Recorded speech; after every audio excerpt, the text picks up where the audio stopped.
Today we're reading from John chapter 5 and verse 23, where Jesus said, "So that all will honour the Son even as they honour the Father.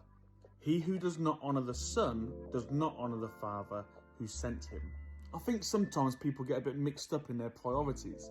I can imagine that the people that Jesus is speaking to just here are people who are quite honourable, certainly when it comes to things like the culture, or their religious culture, or their religious structures and customs. But they had this really bad habit of essentially dishonouring anyone who came speaking on behalf of God. People like the prophets, or in this case, Jesus.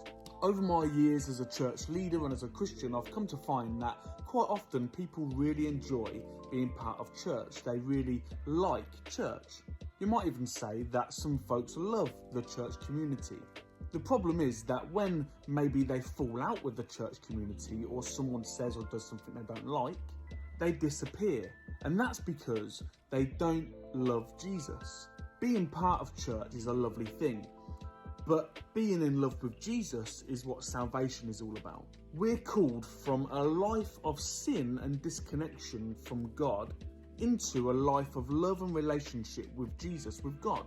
But all too often, people fall in love with the church instead of in love with Jesus.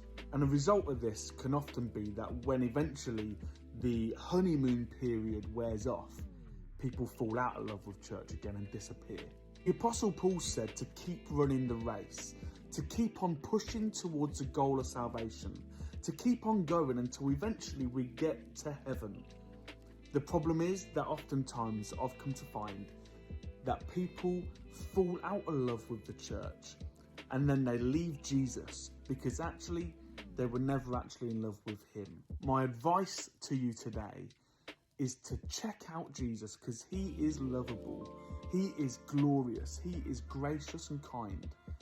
He's one of the best people I've ever had a connection with. If you want to do this more fervently, I suggest getting a bit of a prayer routine in place in your life.